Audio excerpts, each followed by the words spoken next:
আলহামদুলিল্লাহ আলহামদুলিল্লাহি ওয়া কাফা ওয়া সালামুন আলা ইবাদিহিল্লাযীনা ইসতাফা আম্মা বা'দ ফাআউযু বিল্লাহি মিনাশ শাইতানির রাজীম বিসমিল্লাহির রহমানির রহিম। সুপ্রিয় দর্শক শ্রোতা, যারা যেখান থেকে দেখছেন সকলকে আন্তরিক শুভেচ্ছা, অভিনন্দন এবং সালাম। আসসালামু আলাইকুম ওয়া রাহমাতুল্লাহ। প্রিয় দর্শক শ্রোতা, আজকে খুবই গুরুত্বপূর্ণ একটি বিষয়, রোজার শারীরিক উপকারিতা এবং পরকালীন প্রতিদান সম্পর্কে আলোচনা করব। সম্মানিত প্রিয় দর্শক শ্রোতা, রোজা এমন একটি গুরুত্বপূর্ণ ইবাদত। রাসূল আকরাম সাল্লাল্লাহু আলাইহি ওয়াসাল্লাম বলেন, মান সামা রমাদানা ঈমানান ওয়া ইহতিসাবান গুফিরা লাহু মা তাকদ্দামা মিন যামবিহি। যে ব্যক্তি ঈমান এবং ইহতিসাবের সহিত রমজানের রোজা রাখবে, আল্লাহ তাআলা তার পূর্বের সমস্ত গুনাহগুলি ক্ষমা করে দিবেন। শুধু তাই নয়, রাসূল সাল্লাল্লাহু আলাইহি ওয়াসাল্লাম বলেন, সুমু তাসিহু, রোজা রাখো সুস্থ থাকো। তার মানে রোজা রাখলে সুস্থ থাকা যায়। যদিও হাদিসটি দঈফ, তবে কথাটির সত্যতা রয়েছে। যদি আমরা মেডিকেল সায়েন্সের দিকে তাকাই, তাহলে আমরা দেখি মেডিকেল সায়েন্স বলছেন রোজা থাকা অবস্থায় কমপক্ষে 15 ঘন্টা যাবতীয় খানাপিনা বন্ধ থাকে। তখন পাকস্থলী, অন্ত্রনালী, যকৃত, হৃদপিণ্ড সহ অন্যান্য অঙ্গ প্রত্যঙ্গ বিশ্রাম পায়। শুধু তাই নয়, নোবেল পুরস্কার বিজয়ী ঔষধ ও শল্য চিকিৎসার প্রখ্যাত ডাক্তার অ্যালেক্সিস বলেন, উপবাসের মাধ্যমে লিভারের রক্ত সঞ্চালন দ্রুত হয়, ফলে ত্বকের নিচের সঞ্চিত চর্বি, পেশির প্রোটিন, গ্রন্থিসমূহ, লিভারের কোষসমূহ আন্দোলিত হয়। শুধু তাই নয়, ডাক্তার দেওয়ান এ.কে.এম. আব্দুর রহিম বলেন, মস্তিষ্ক এবং স্নায়ুতন্ত্র রোজা রাখার কারণে উজ্জীবিত হয়। বিশ্বখ্যাত স্বাস্থ্যবিজ্ঞানী নাস্টো বারনার বলেন, ফুসফুসের কাশি, কঠিন কাশি, সর্দি এবং ইনফ্লুয়েঞ্জা কয়েকদিনের রোজার কারণে নিরাময় হয়। গবেষণায় দেখা গেছে পেপটিক আলসারের রোগীরা রোজা রাখার কারণে তারা স্বস্তি অনুভব করে। হৃদরোগ, উচ্চ রক্তচাপ এবং হাঁফানি রোগীদের জন্য রোজা অত্যন্ত উপকারী। এছাড়া আমরা দেখি ডাক্তার আব্রাহাম জে হেনরি এবং ডাক্তার শেলটন সহ বহু স্বাস্থ্যবিজ্ঞানীগণ, বহু চিকিৎসা বিজ্ঞানীগণ রোজার উপকারিতা সম্পর্কে বর্ণনা করেছেন।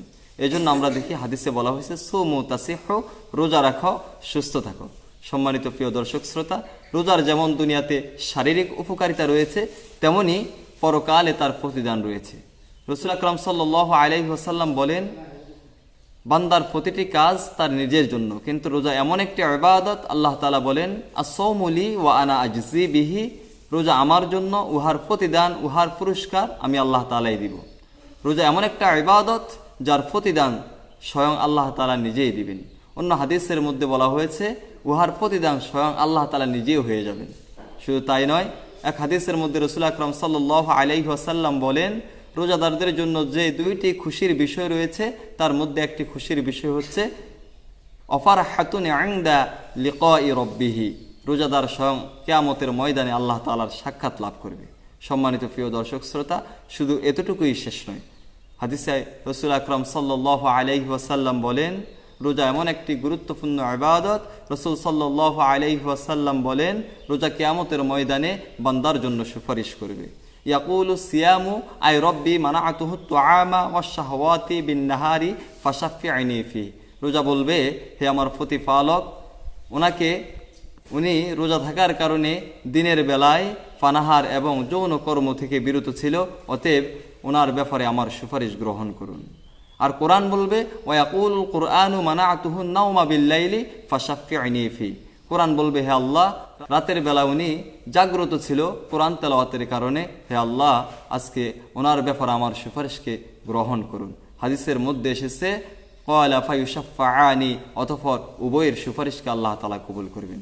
সম্মানিত প্রিয় দর্শক শ্রোতা, শুধু তাই নয়, রোজাদারদের জন্য অসংখ্য নিয়ামত, অসংখ্য পুরস্কার রয়েছে। তার মধ্যে অন্যতম একটি পুরস্কার হচ্ছে আল্লাহ তাআলা রোজাদারদেরকে স্পেশাল একটি জান্নাত দান করবেন।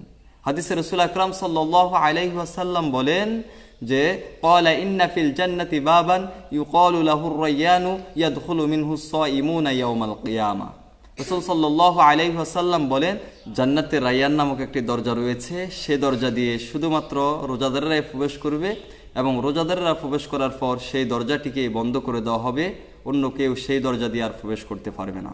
প্রিয় দর্শক শ্রোতা, এজন্য আমরা এই রমজান মাসে বাকি যে রোজাগুলো রয়েছে, আমরা রোজাগুলো পালন করব এবং বেশি বেশি ইবাদত করব, যাতে আমাদের শারীরিক সুস্থতা এবং পরকালীন প্রতিদান যেন আমরা আল্লাহ তাআলার কাছ থেকে নিতে পারি।